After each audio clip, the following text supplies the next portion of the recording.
All right, that should be the stream up and running.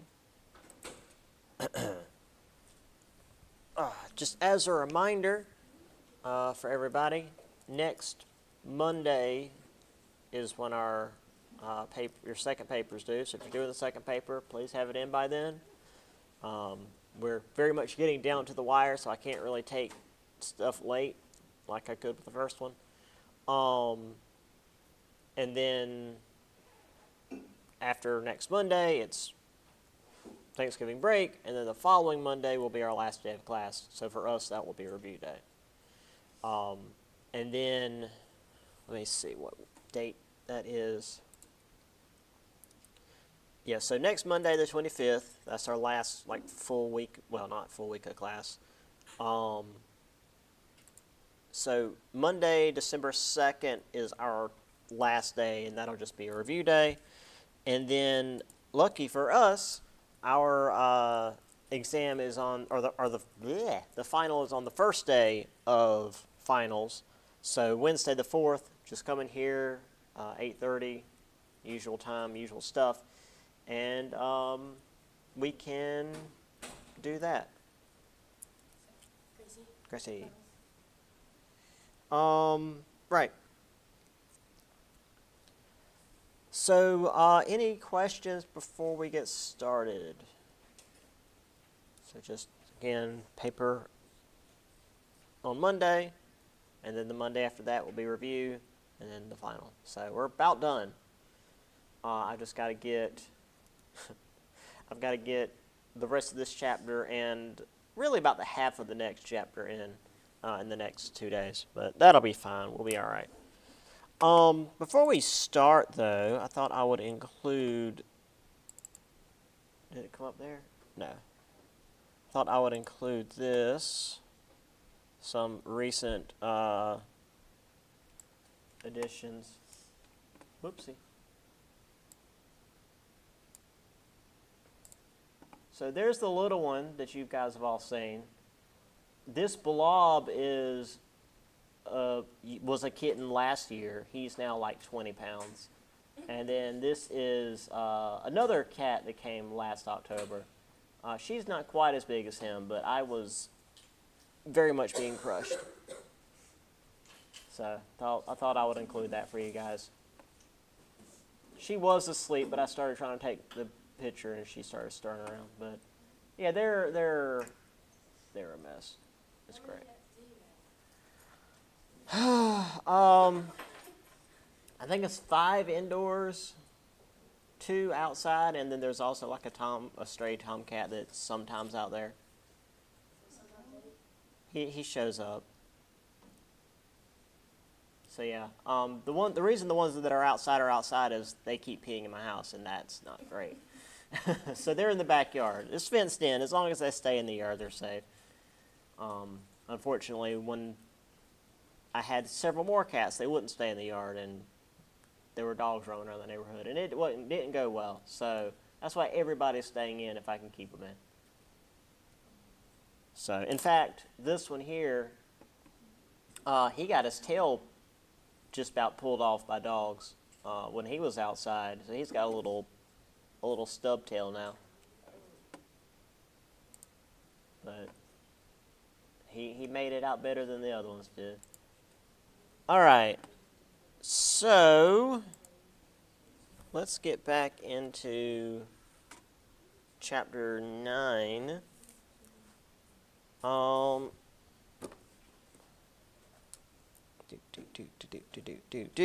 Right. So we ended here with expansion of voting rights, which is to say, for white men.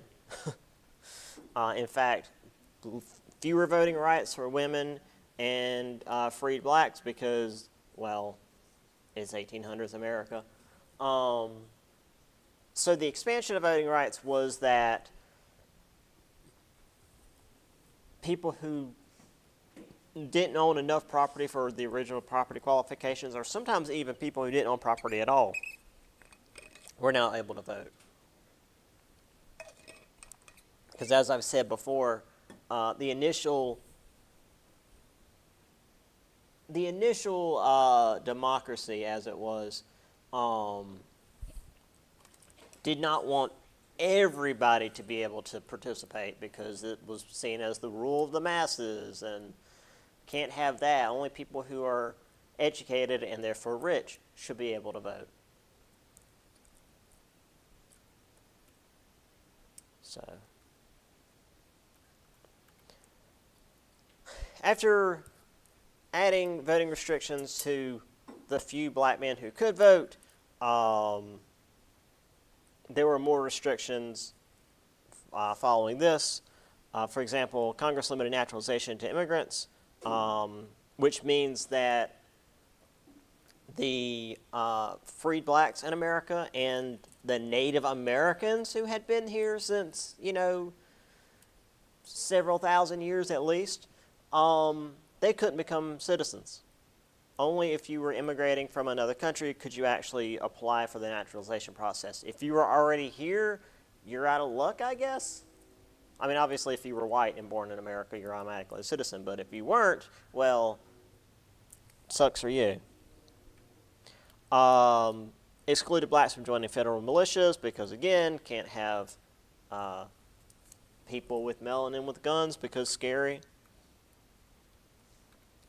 DC and state governments were encouraged to adopt separate legal codes when it came to dealing with slaves and even the freed blacks. Let's see. Segregation of public schools, public transportation, public places like churches and theaters. Jim Crow shit, but before Jim Crow.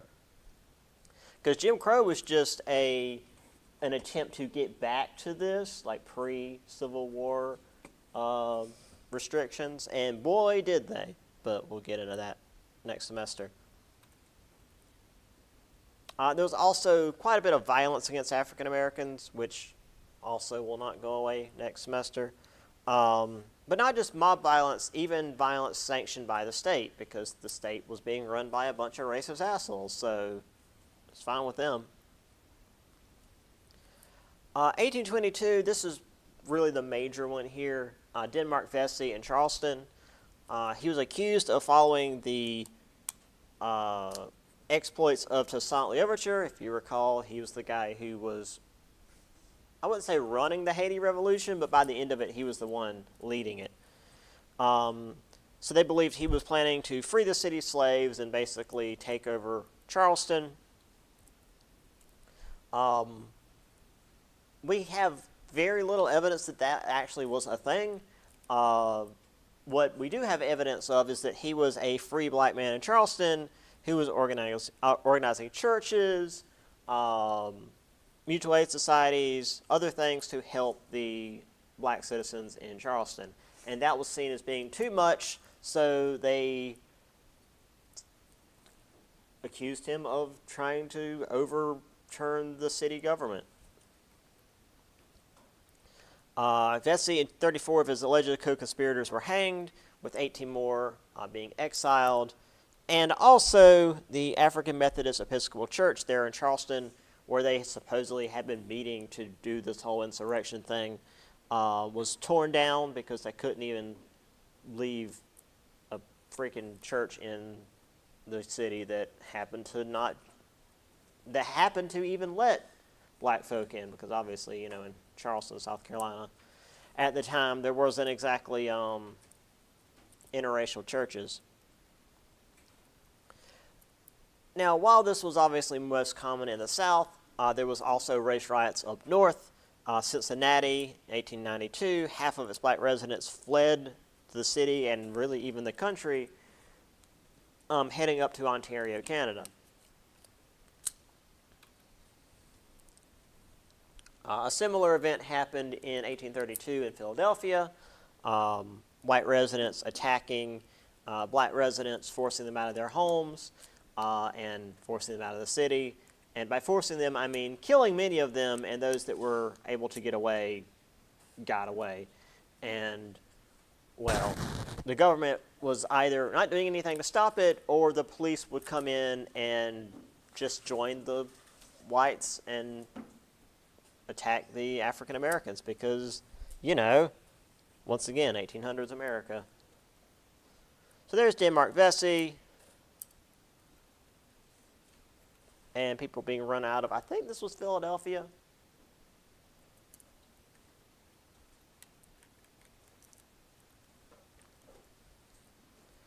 So the restrictions on civil rights and really any kind of political rights when it came to black Americans, this declined as the power of the Federalists in the North also declined.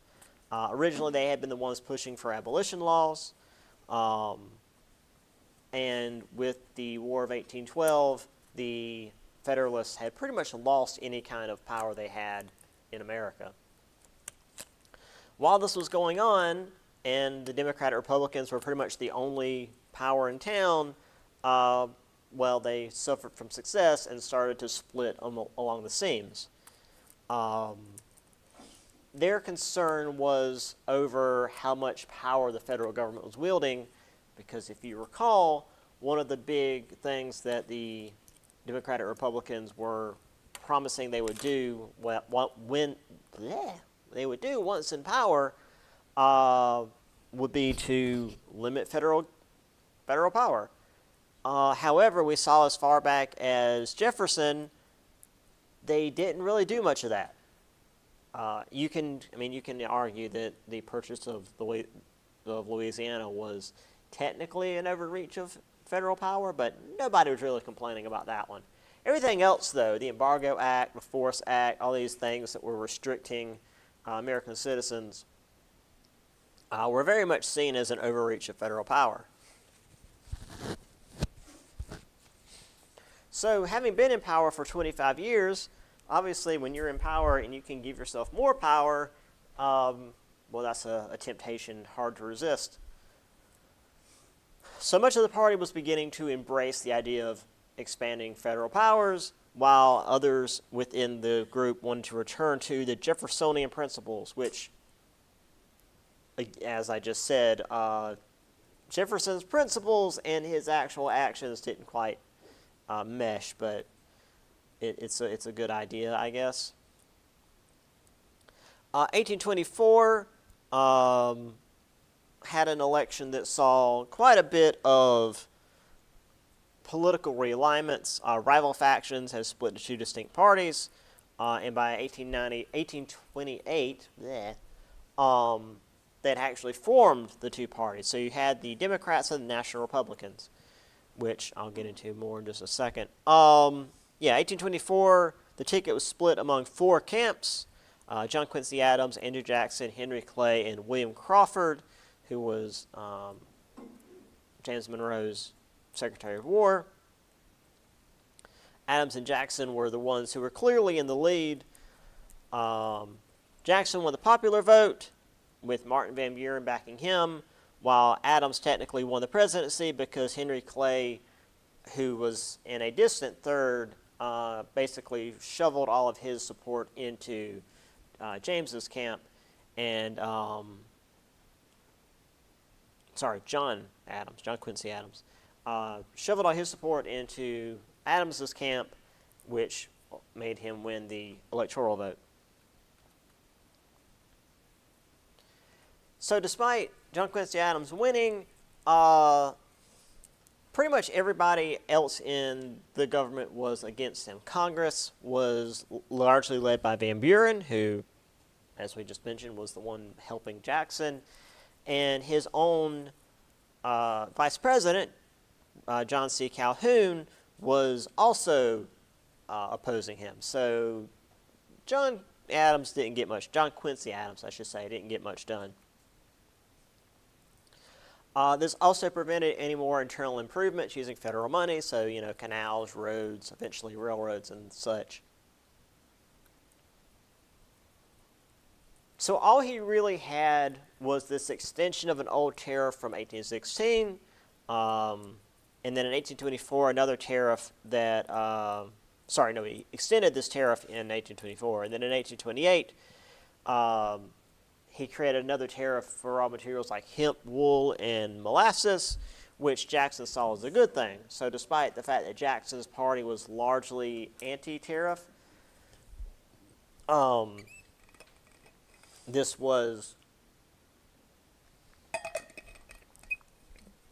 seen as a good thing because it was helping the farmers on the frontier. So here we have the 1824 election, which is just split all over the place. Again, Jackson won handily, but because Adams basically had Clay's electoral votes added to his, he won. But you can see a lot of these states are split. I mean, New York is split among all 4 candidates. I mean, Jackson only got 1 there, but technically he still got an electoral vote.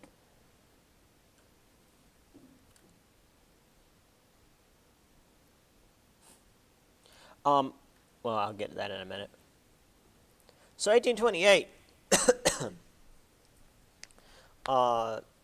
Adams only really had the 1828 tariff as something he accomplished, but he did the old traditional method of sitting for office, as it's called, or sorry, standing for office, sitting for office. If my country wants my services, she must ask for them. So rather than like running a campaign, he would simply be like, hey, rather than me tell you what we're going to do, here's what I've already done, and you can use that to judge me. Unfortunately for John Quincy Adams, he hadn't done much. Jackson, with the help of Martin Van Buren, made an aggressive run for office. Van Buren, managing it, created the first truly national campaign. They tried to recreate the coalition that created the Democratic Republicans in the first place. John C. Calhoun, who, if you recall, was Adams' vice president, apparently decided he would now go to run as Jackson's vice president. I mean, the J's, I just can't keep them together. They organized newspaper campaigns, a logo modeled after Jackson's nickname of Old Hickory from his war hero days. And by war hero, I mean, murdering natives. Reputation for murdering natives, because again, this is 1800s. That's seen as a good thing. Being from Tennessee, and really starting out, he didn't start out wealthy. Now, granted, he wasn't like dirt poor, but he did rise to some degree of wealth, which was seen as, the whole American ideal. All of this got the Western and Southern voters to join him, while his support of the 1828 tariff helped to get some support in the Northeast. While this was going on, Adams supporters launched really, really vicious personal attacks on Jackson, in particular his wife Rachel, who divorced her first husband not long before she remarried to Jackson. And, well, it was seen as, being suspicious that she married him so soon after divorcing her husband. Which, I mean, okay, but it's the 1800s, so again, 1800s, genociding natives, good. Marrying a woman not long after she got married, or after she got divorced, apparently bad enough to almost cost him an election.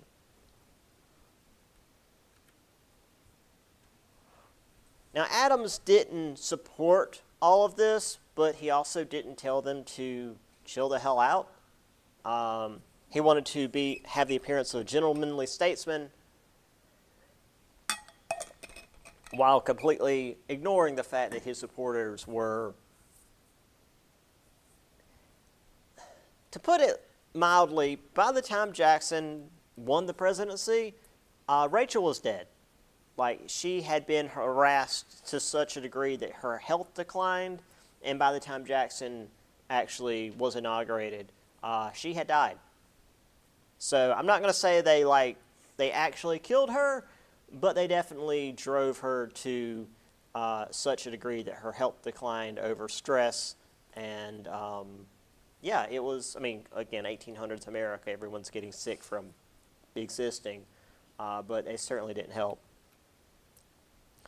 Jackson absolutely beat John Quincy Adams' ass.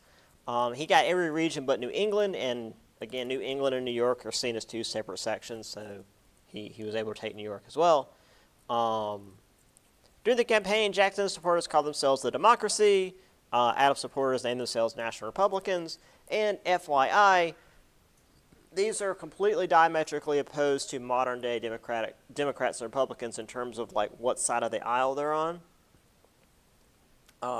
The Democracy under Jackson was the more conservative group because, again, they wanted to limit federal power and all of that, whereas the National Republicans were seen as the more liberal of the pair.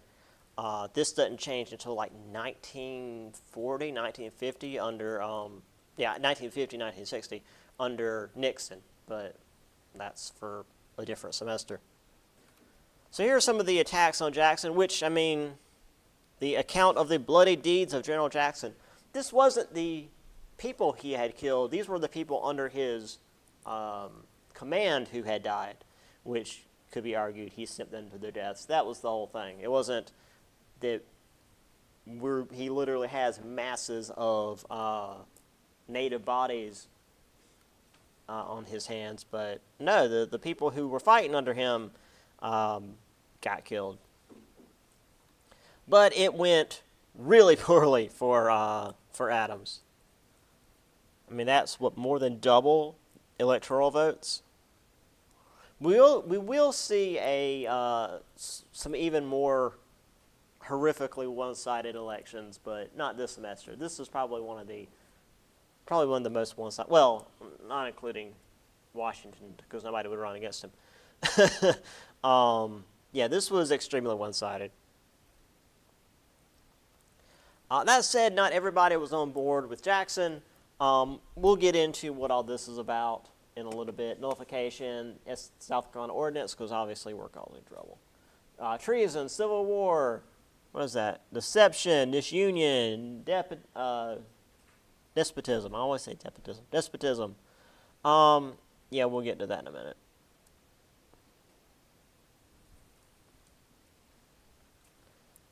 So, March 4th, 1829, that was Inauguration Day back then. Regular folks poured in to see Jackson's inauguration, which was, again, considered really uncommon, because only the rich and educated folks were supposed to be there. Actually, let me just read this one out of the book, because it gets pretty entertaining. Let's see. Wealthy planters were jammed shoulder to shoulder with frontier farmers and working men and women. Local African Americans also turned out for the spectacle. Sumner Jackson read a brief inaugural address, took the oath of office, and rode his horse through the crowds to the White House. Because, as I said, his wife had just died. Less than 3 months earlier. The size and enthusiasm of the crowd soon shadowed the decorum of the inauguration. Arthur and Margaret Bayard Smith reported mobs, quote, scrambling, fighting, and romping through the White House reception. Jackson was nearly crushed to death by the, quote, rabble, eager to shake his hand. Tubs of punch laced with rum, brandy, and champagne were finally placed on the lawn to draw crowds outdoors. Now, this was seen by Jackson as a positive thing. You know, the democratic spirit of America, the people came together and made a decision on who they wanted to lead the country. Whereas others, such as, I've had their name just now, Margaret Bayard Smith, and other political leaders saw this as dangerous. Let's see. Bayard Smith warned against putting too much faith in, quote, the people who had, again, quote, been found in all ages and countries where they get power in their hands, that of all tyrants they're the most ferocious, cruel, and despotic. Saw echoes of the French Revolution and its unruly behavior. Supreme Court Justice Joseph Story feared the reign of King Mob. So, oh no, more people can vote, and they're really excited about it. That's clearly a bad thing. Pretty much immediately, Andrew Jackson was embroiled in various scandals. The Petticoat Affair Jackson appointed Tennessee Senator John Eaton as Secretary of War. This scandal was that Eaton had had an affair with a woman, thought to, quote, be of questionable character before marrying her. This led to the various political wives in Washington snubbing her at various social gatherings, which, again, apparently in the 1800s is enough for a cabinet member to resign their position because, oh no, people think that my wife was of questionable character or whatever that's supposed to imply. And being snubbed at these social gatherings was enough that he literally left his post. And due to this, the rest of Jackson's cabinet resigned, which allowed the the National Republicans in Congress to have a bit more momentum, because, well, Jackson's whole cabinet resigned over this thing. Which, again, like, can you imagine a scandal over like one dude's wife was enough to make the whole cabinet resign their positions? The Eaton appointment also reinforced concerns that Jackson was using his authority to reward his friends, which is a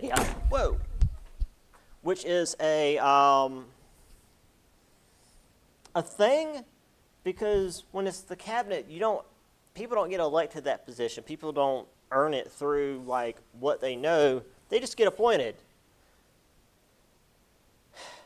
Yeah, a lot can be said about that, actually.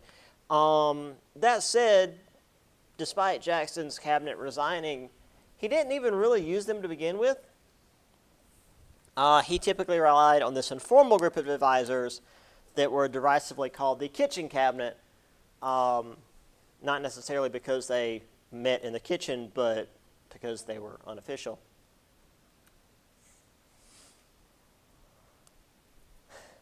Selecting personal friends for positions of power, or, people who put a lot of money in your campaign to the point that it's probably illegal, but nobody's going to worry about it.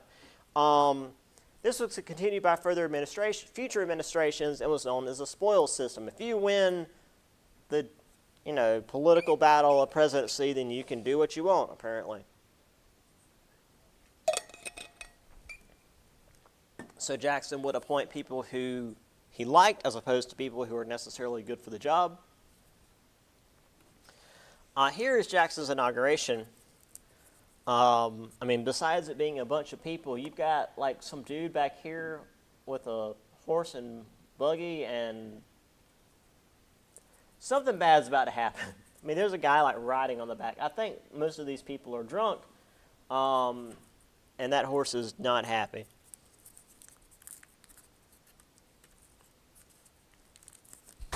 All right. And that's the petticoat affair, apparently.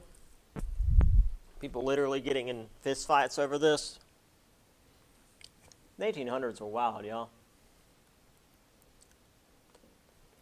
And there's Jackson in his kitchen cabinet.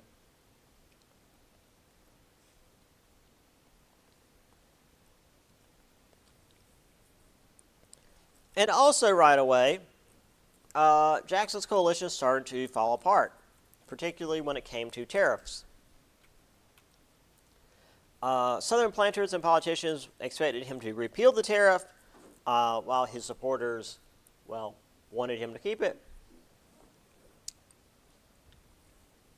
Or the supporters in the North wanted to keep it. Because, again, tariffs not only make it so that stuff from outside countries is more expensive, but it also means that typically the country we're putting a tariff on will put a tariff on our goods, so we're unable to export our goods to, say, France, for this example.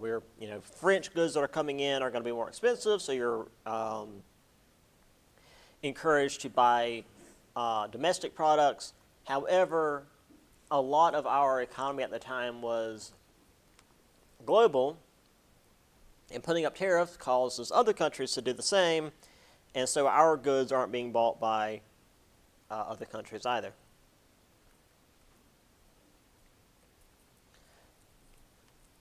So while this question about the tariff was up in the air, Jackson's Vice President John C. Calhoun anonymously wrote in the South Carolina Exposition and Protest, because I don't know if I mentioned he was the South Carolinian, Calhoun. He suggested that states had the ultimate power in deciding the constitutionality of laws, which, if you recall from a couple of classes ago when we were talking about the Supreme Court, that's not how it works. The Supreme Court decides on the constitutionality of laws. Make sure that my sound is on. Okay, good.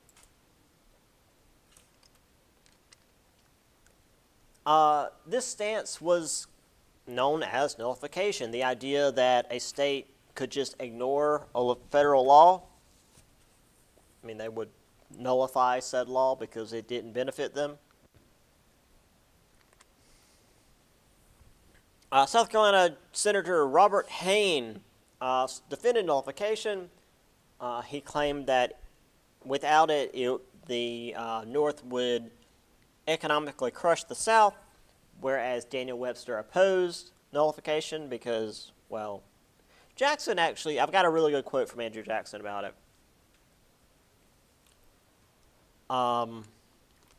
Jackson supported Webster, which is to say he opposed nullification, which he signed the 1832 tariff, and South Carolina held a convention that approved the ordinance of nullification and basically prepared to go to war. We were ready for civil war back in the 1830s, which is just something I like to point to whenever you have those weird historical revisionists. They're like, oh, the South was, well, I say historical revisionists, it started as soon as the war was over. It's like, oh, the South was put upon by the North, and we had to just defend ourselves. We started the war. We attacked Fort Sumter. Also, we were ready for a war way before the war actually happened. We were ready to fight over whatever. While this was going on, Jackson just kind of ignored what South Carolina was doing, and things eventually quieted down. Obviously, we didn't go to war in the 1830s. One thing he had to deal with was the Bank of the U.S. It was being rechartered. His opponents expected him to veto it and thus split the party because, again, his party was from a wide range of people, some of whom would benefit from the bank, whereas others very much hated it. So the Second Bank of the United States had very much stabilized the economy during the 1820s and was supported by, the rich merchants, bankers, entrepreneurs. However, being the national bank, it demanded specie, which again, hard currency, caused regular citizens to distrust it, and of course, the Panic of 1819 was seen as being the federal bank's fault. So Jackson chose to veto the charter. He made it so that the Second National Bank would not continue. And for the most part, most people agreed with him, including the merchants, entrepreneurs, etc. They saw the National Bank as, quote, dangerous to the liberties of the people. So, whatever. There was a lot of, really vitriolic stuff back then when it came to, any kind of federal power. Now, that said, here's Andrew Jackson's response to the nullification crisis. Consider then the power to annul a law of the United States assumed by one state incompatible with the existence of the Union, contradicted expressly by the letter of the Constitution, unauthorized by its spirit, and consistent with every principle on which it was founded, and destructive of the great object for which it was formed. In other words, to put it in modern English, if one state can just decide that it doesn't feel like following a federal law, then by extension, all states can do that, which immediately means the federal government has no power. The federal government passes a law, and one state decides, that law doesn't really help us. We're not going to use it. And then everyone else says, well, if they're not going to do it, then neither are we.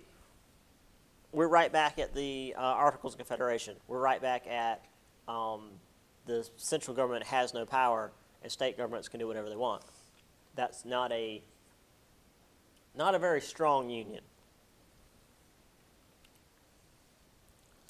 And for some reason, while looking through images to find for the nullification crisis, I found this, and I figured I would just include it. Because, yeah, we're like, oh, yeah, we're going to fight off the federal government because we want to not have to pay tariffs. Yeah, had armed conflict actually happened, it would have been very, very bad for us. Again, a lot of folks didn't like Jackson. In fact, this one is over the his veto of the bank, which, as I said, a lot of people liked, but those who didn't were very angry about it. Here he is, standing on the destroy Constitution. What is that? Internal improvements. Yeah, well, that's a whole thing too. But those who approved of Jackson, this is actually in the book. Here's the thing. General Jackson slaying the many-headed monster that was seen as the bank. Each of these heads represents like a specific part of the bank, the national bank system. And I think that might be Van Buren. I don't know who this guy is over here.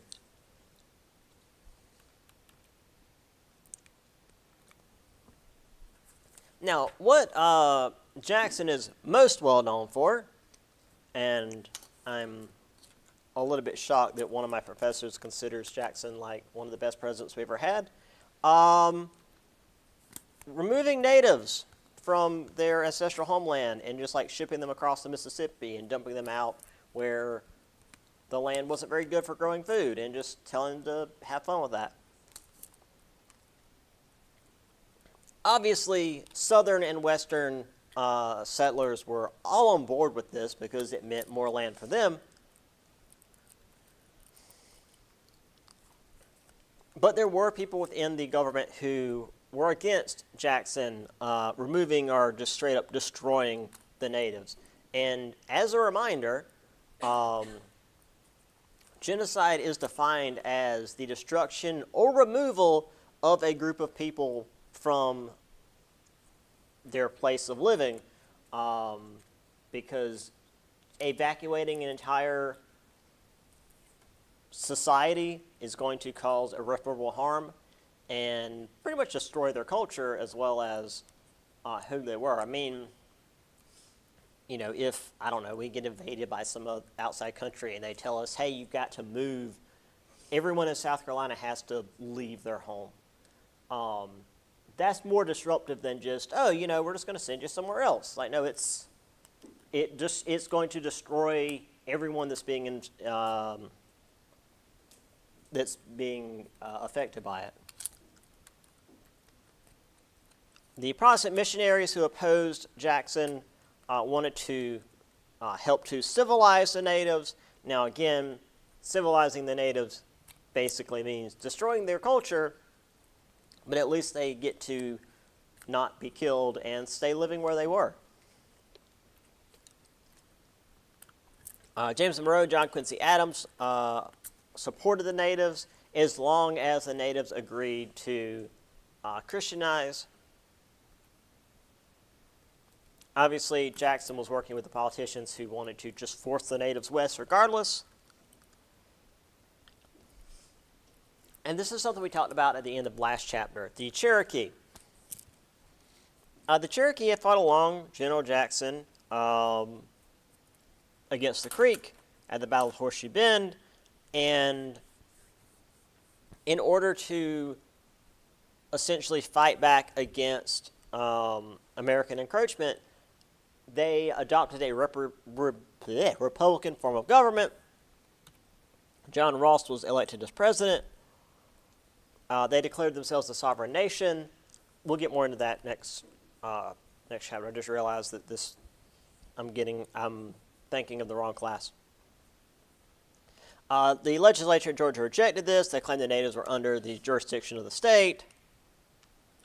And then in 1830, Congress passed the Indian Removal Act under Jackson's urging. So natives who had been living east of the Mississippi had to basically give up all their land and be moved to lands west of the Mississippi, which if you've ever been west of the Mississippi, it's a lot more arid. It's not like desert, but it's not like it is here. Many within Cherokee Nation did their best to fight the territory, and we'll talk more about that in the next chapter. Jackson sent federal troops to remove the Sioux and Fox people from western Illinois. Chief Black Hawk and his warriors at Bad Axe were slaughtered because they tried to fight back.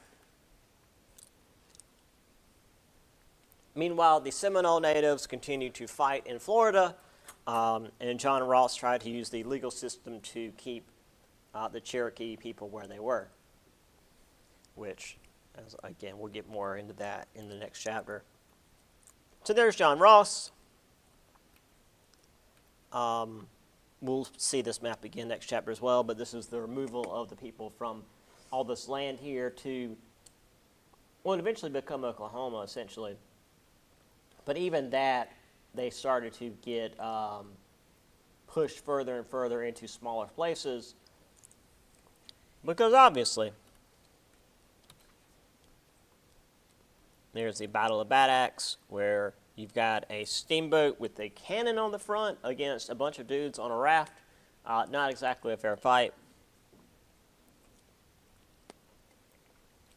And then here's, I guess this is fighting the Seminoles. Right, and that's it for that chapter. The War of 1812 was dangerous not just because we were getting attacked by Britain again, but because New England was sort of thinking about seceding from the Union over it. We had the Panic of 1819, men demanding more voting rights, Missouri causing the struggle for slavery to rear its ugly head again.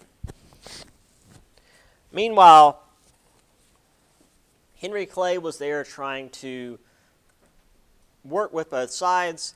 Of course, he was the author of the Missouri Compromise, and also supported John Ross's opposition to the Indian Removal Act because, well, if they were becoming civilized like we wanted them to, then how can we, in good conscience, shove them across the Mississippi? And to that I say, Andrew Jackson had no conscience. By the time of John Quincy Adams, Democrat Republicans had split, and leading one side was Andrew Jackson, using power to drive out the natives, change his presidency, and set his standards, which, again, we'll get more into in a little bit. So we've got time. Let's start on chapter, whatever the last one is, 10, so that we won't have as much to worry about next Monday. Right. So chapter 10, the spread of slavery both south and west, and there's also a number of other events in here that I want to go over. Plantation society in the South.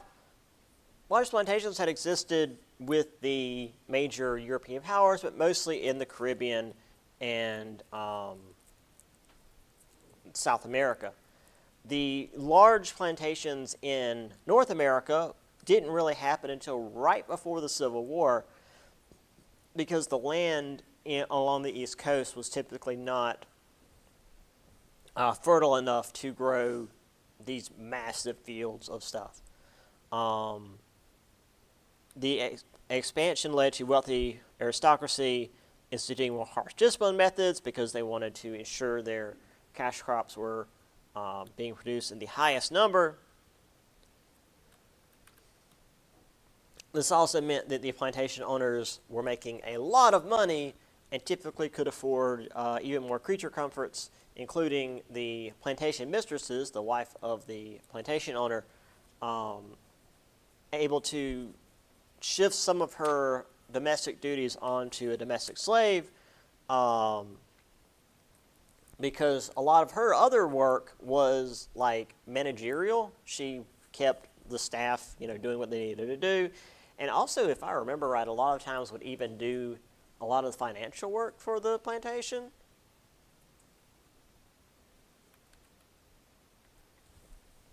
That said, as much work as the plantation owner's wife did,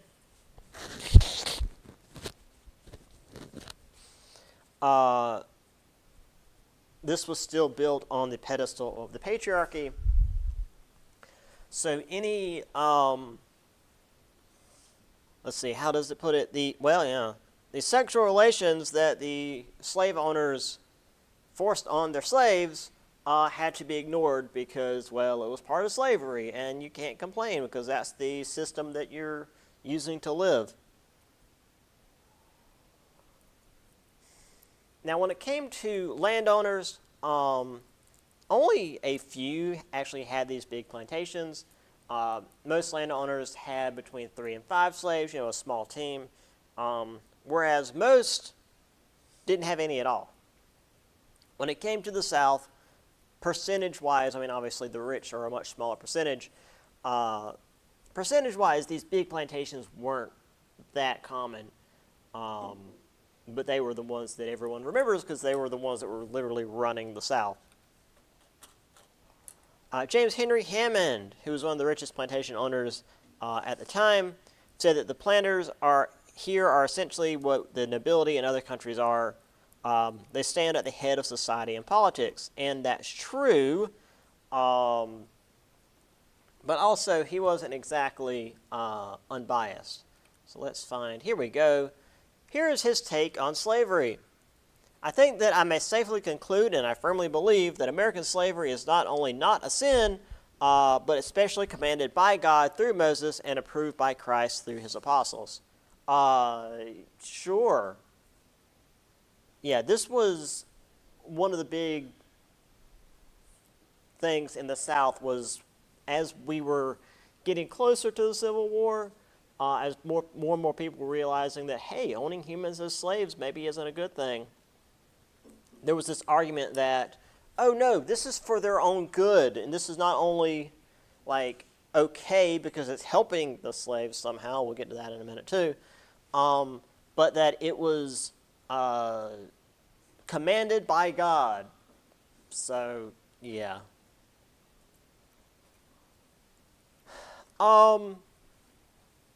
So in the South, most of the investments from the slave owners was in land and then, of course, the slaves.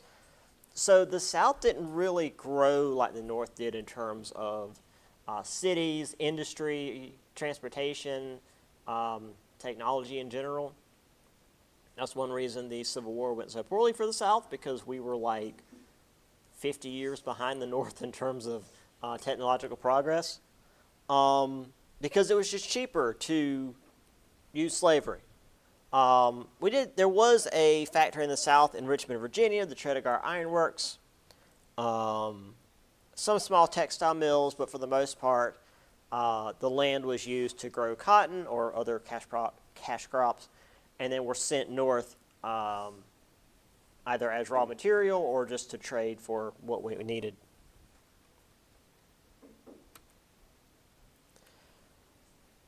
And so, that said, when it came to building cities, we also were way behind. I've already shown you guys a map of the cities. There were a couple of port cities, Charleston, Savannah, etc. But most of the commerce was run by agents from the North.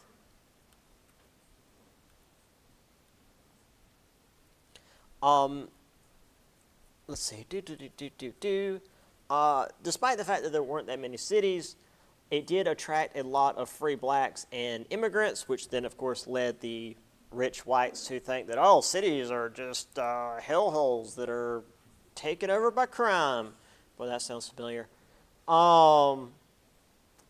So the cities really didn't get any kind of support in the South,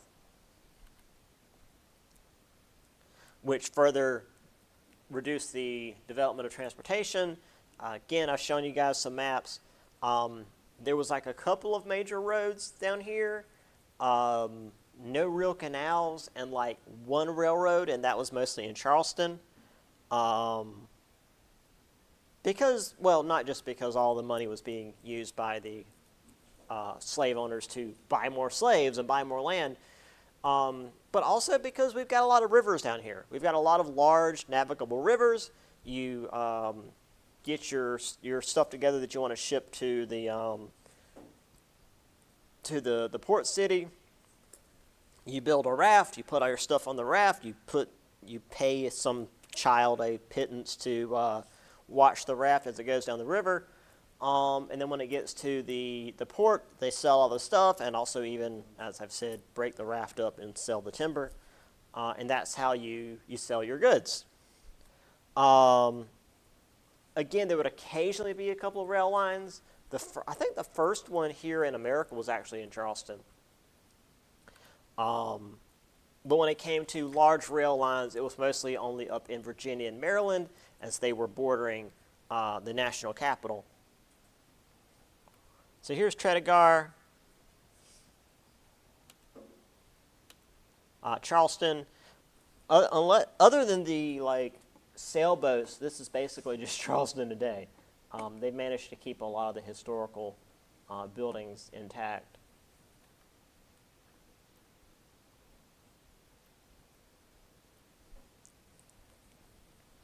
So with technological and even urban development in the South being stunted due to just relying on slavery, in the North and other regions of the country, technology continued to increase. Textile industry further grew, which further increased the demand for cotton, therefore increased the price for cotton, which further led to the spread of the cotton industry and therefore slavery. There was this belief that the slaves were inherently lazy, ignorant, and untrustworthy, so they didn't want to buy fancy tools for them to potentially break, which, to be fair, as we're going to see maybe next class at this point, but a lot of slaves would break tools on purpose because, well, they're freaking enslaved. But it would slow down the amount of work they had to do. So, in a sense, the plantation owners weren't entirely wrong in that the slaves would break the tools, but not because they were inherently ignorant, but because they knew that they could slow down the work and just make things harder for the slave owners. Another result of this was that more and more land was being bought up from the poor white farmers and being consolidated into the plantations. So more southern farmers were becoming landless, I should say, whereas the smaller numbers of plantation owners were simply becoming more wealthy. So obviously the white population was continuing to grow in the South, but as far as the number of big plantation owners, they stayed about the same. Distinctions between the wealthy elite and the poor continued to be exacerbated, concentrating slaves in large plantations. As I mentioned last chapter, it did help the slaves a little bit, because due to international slave trade ending in 1808, planters had to rely on the natural reproduction of the slaves and therefore couldn't beat them to death, because when you beat someone to death, they're not able to have children. Doesn't work that way. So they're treated as valuable property, and working them to death, crippling them, or mutilating them was no longer seen as good business. So again, even from like the coldest economic standpoint, it's like maybe we shouldn't just like beat them to death because then they can't work for us, and that investment that we've made has gone to waste. Still, though, that's not to say that they were treated especially well. Regular whippings, being given a poor diet, and as the slave industry began to spread westward, families were split up at slave auctions because, well, the slave owners didn't see them as, well, I mean, obviously didn't see them as human, so splitting up a family wasn't that big a deal.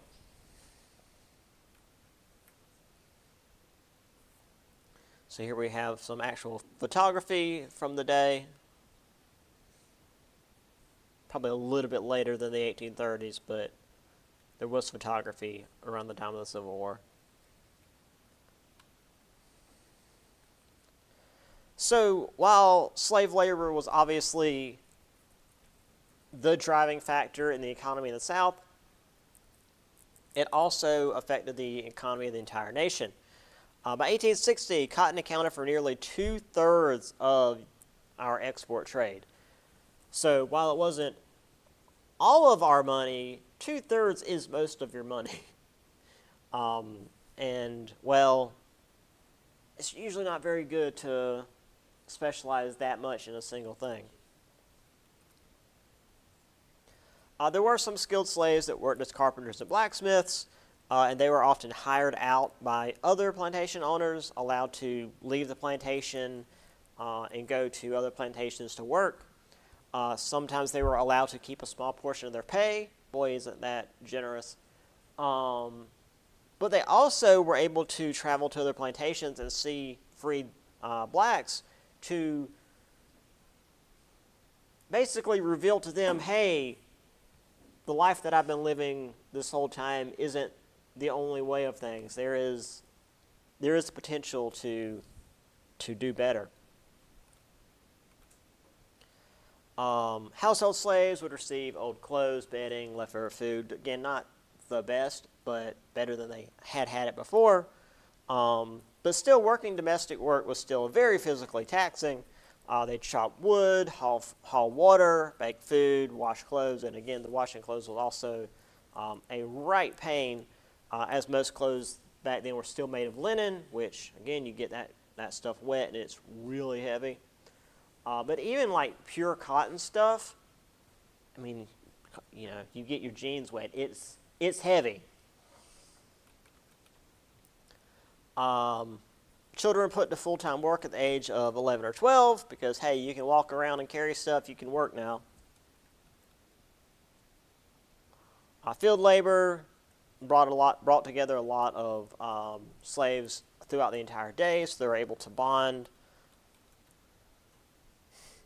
Songs provided rhythm and also allowed them to express their disdain, for their current plight and hope for a better future.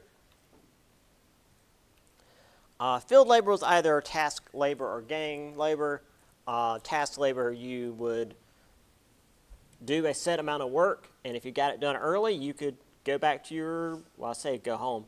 You go back to your hut and work on your own little plot of land. Whereas with the gang system, men and women will be supervised and will go across the fields as one big mass. Typically, that would be like an entire day. You'd work from sun up to sundown. Let's see. Yeah, putting the kids to work there. Now, that said, this is something that I briefly mentioned before, the syncretic culture. Combination of African, Caribbean, and American cultures created this unique culture among African Americans. Syncretic is just any combination of usually culture stuff, but that can be seen not just among the slaves in antebellum America, but like really any group that, like for the Creole culture, for example, is a combination of a bunch of different cultures. There's also mention of syncretic culture in some Jewish groups, if I remember right, because the Jewish culture is very isolated, but a lot of times they will eventually assimilate into regions while keeping their old traditions. Slaves would use African names, at least in private, because again they'd be renamed by their owners and be required to use that name. But obviously, when you're in private, you can do what you want. There's also this dialect called Gullah. Used African words and speech patterns along with English, so another syncretic cultural thing. And actually, I want to say there's still some islands off the east coast of the Carolinas here where they speak Gullah. Obviously, as slavery spread throughout the U.S., so did the culture of the people who were enslaved. Religious practices were another example of syncretic culture. Africans that came from Muslim communities would pray to Allah while still being forced to attend Protestant churches. Black preachers who did embrace Christianity would use African and American elements and combine them.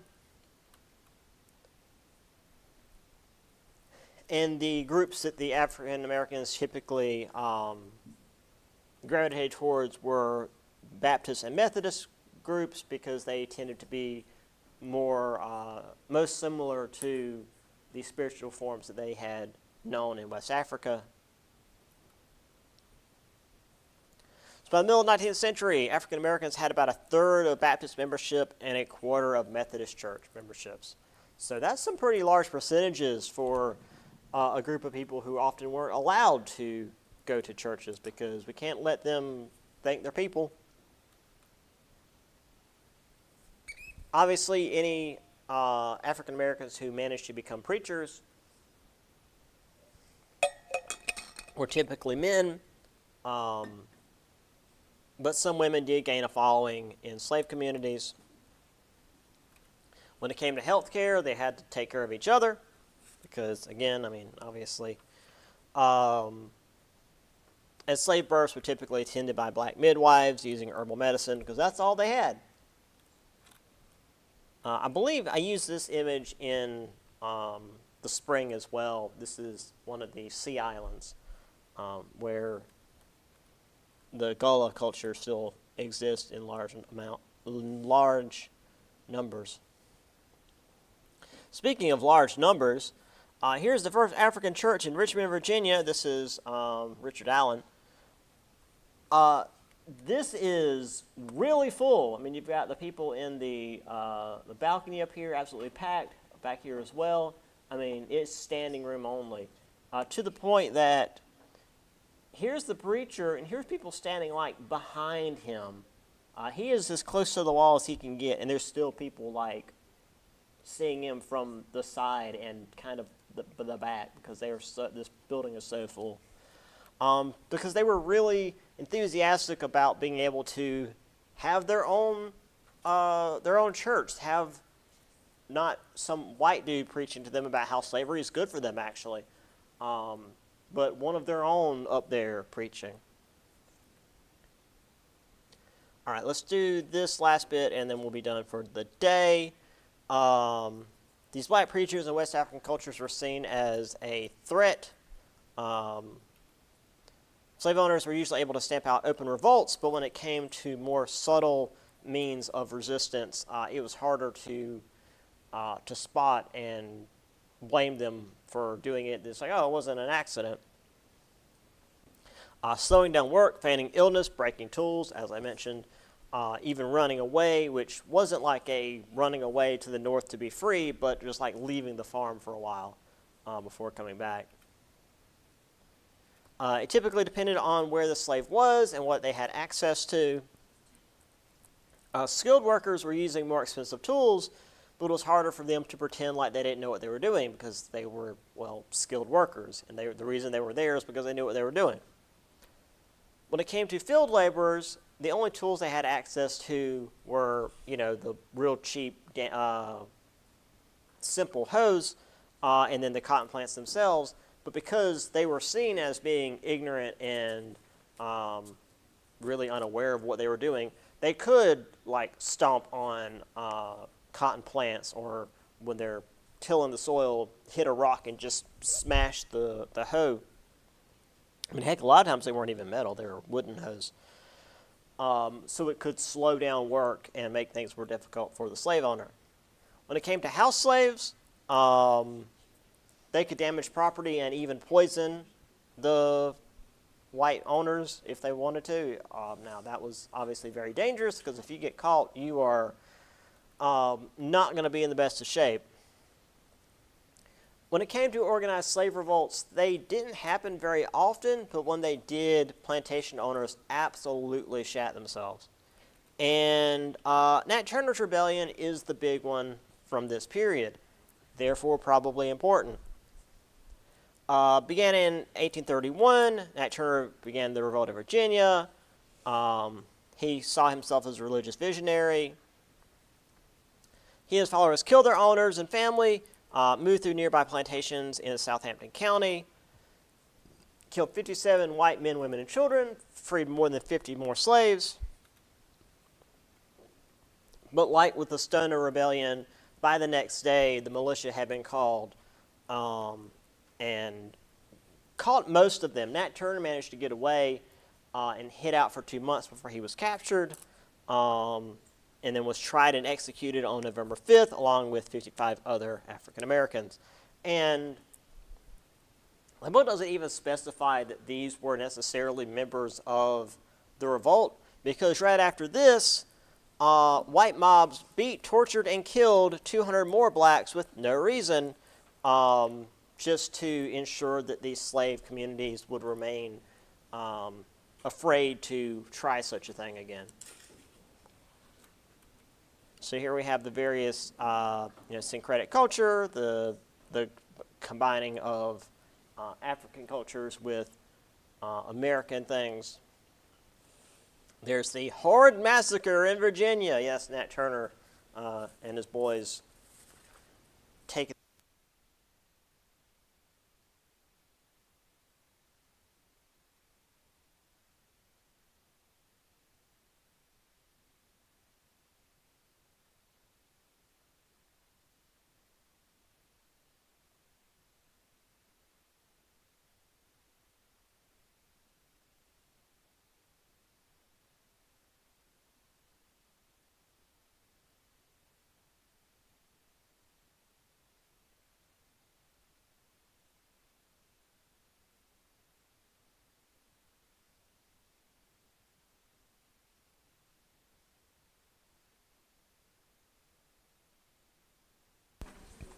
Okay, the battery on this sucks. Yeah, so again, next Monday, paper. Monday after that, review day.